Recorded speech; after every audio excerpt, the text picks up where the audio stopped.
జై తెలంగాణ. మనం అందరం ఇట్లా చల్లగున్నాం కాబట్టి కమ్యూనిస్టులు అందరూ మన మీద దాడులు చేస్తున్నారు. ఒక్కసారి గట్టిగా జై తెలంగాణ, జై తెలంగాణ.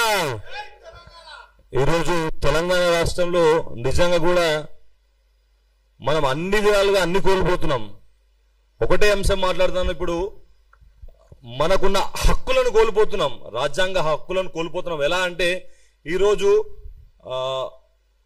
మన గుళ్ళపైన దాడి చేస్తే మనం మాట్లాడలేని పరిస్థితుల్లో, మన గుళ్ళపైన దాడి చేసిన వారిని పట్టుకొని పోలీసు వాళ్ళకి అప్పచెప్తే వాళ్ళు పిచ్చి వాళ్ళు అంటున్నారు. అంటే ఇదంతా మనం వినుకుంటా ఊరుకుంటున్నాం కదా, వాళ్ళు ఇంకెక్కువ దాడులు చేస్తున్నారు. అదే కాకుండా ఆవుల పైన ఘోరమైన దాడులు జరుగుతున్నాయి. బక్రీద్ పండుగ ముందు నేను ఒక 15-16 సంవత్సరాల నుంచి గోరక్ష చేయడం జరుగుతుంది. గోరక్షలో ఎప్పుడు ఆవుల బండి పట్టుకొని పోలీస్ స్టేషన్ తీసుకొస్తే కేసులు చేస్తుండే.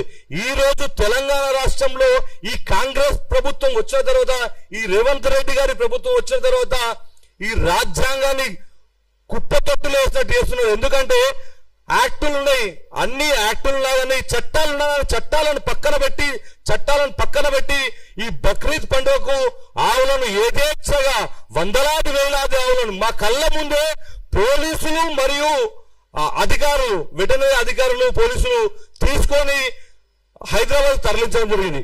ఈ విషయాన్ని చాలా చోట్ల మేము మాట్లాడడం జరిగింది. కానీ ఏం లాభం లేకుండా పోతుంది. ఎందుకంటే మనం మాట్లాడే మాటల్లో ఒకరో ఇద్దరు మాట్లాడుతున్నాం, ఇట్లా యూనిటీగా మాట్లాడలేకపోతాం. ఫస్ట్ ఏం జరుగుతుందంటే మనం అందరం యూనిటీ కాకపోవడమే మన బ్యాడ్ లక్ గా, మన దరిద్రంగా మనం భావిస్తున్నాం. ఎందుకంటే ఎవరో ఒకరు మాట్లాడే వరకు ఈ రోజు ఆవులను పట్టుకోవాలని మన పిల్లలు చాలా మంది పోతుంటే వాళ్ళ పైన కేసులు అవుతున్నాయి. వాళ్ళని రౌడీలుగా చిత్రిస్తున్నారు, వాళ్ళను దేశ ద్రోహులుగా చిత్రిస్తున్నారు, వాళ్ళని రౌడీ షీటర్లుగా చిత్రిస్తున్నారు. వాళ్ళు అడిగేది ఆవు.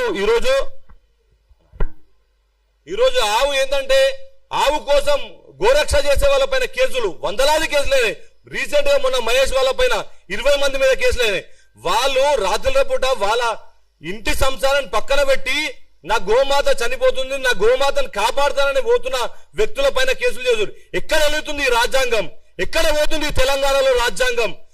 రేవంత్ రెడ్డి గారు మీరు సార్ చెప్పినట్టు వాళ్ళ సారేమో పట్టుకొని తిరుగుతాడు, రాజ్యాంగాన్ని పట్టుకొని తిరుగుతాడు. కానీ ఈ రోజు తెలంగాణలో మాత్రం అది అమలు పరచలేని పరిస్థితిలో ఉన్నాం. ఈ రోజు ఎంఐఎం పార్టీ వాళ్ళు దర్జాగా మేము స్మగ్లింగ్లు చేస్తామని ఎమ్మెల్యేలు వచ్చి రోడ్ల పైన తిరుగుతున్నారు. వారి పైన కేసులు చేయని ఈ ప్రభుత్వం ఇవాళ హిందువుల పైన ఎందుకు కేసులు చేస్తుంది? హిందువులకు ఈ తెలంగాణలో ఈ హిందువులకు చట్టాలు లేవా, న్యాయాలు లేవా? హిందువుల పైన ఎందుకు ఈ అణచివేత? దీనిపైన ఖచ్చితంగా చర్చ జరగాలి. ఎందుకంటే మనం మాట్లాడకుంటే రాబోయే రోజుల్లో మన పిల్లలకు అస్తిత్వాన్ని కోల్పోతున్నాం. మనం హిందువులుగా ఆ రోజు తెలంగాణ ఉద్యమంలో చేసింది ప్రతి ఒక్కరు కూడా హిందూవాదంతో ఉన్న వాళ్ళు తెలంగాణ రావాలని కొట్లాడడం జరిగింది. ఎంఐఎం పార్టీ ఏ నాడు కూడా తెలంగాణ ఉద్యమంలో సపోర్ట్ చేయలేదు. తెలంగాణ ఉద్యమంలో ఒక నాయకుడు వచ్చి రోడ్డు పైన నిలబడలేడు. కాంగ్రెస్ పార్టీ నాయకులు ఆ రోజు ప్రభుత్వాన్ని నిర్వహిస్తున్న వాళ్ళు కూడా ఏ రోజు కూడా తెలంగాణ రావాలని చెప్పి కొట్లాడడం లేరు. కానీ ఈ రోజు తెలంగాణ రావాలని కొట్లాడి ఈ రోజు తెలంగాణ ఉద్యమకారుల మీద హిందువుల పైన కేసులు జరుగుతున్నాయి. మనం అందరం చూస్తాం. దయచేసి దీనిపైన పెద్ద చర్చ జరగాలి. అదే కాకుండా చాలా విషయాలు, ఎందుకంటే ఇంతమంది పెద్దవాళ్ళు ఉన్నారు, వీళ్ళందరి ముందు నేను ఎక్కువ మాట్లాడితే బాగుండదు. అన్న వాళ్ళు అందరు ఉన్నారు, వాళ్ళందరూ మాట్లాడుతూ నాకు ఈ అవకాశం ఇచ్చిన జర్నలిస్ట్ ఫోరానికి, తెలంగాణ జర్నలిస్టు సంఘానికి ధన్యవాదాలు.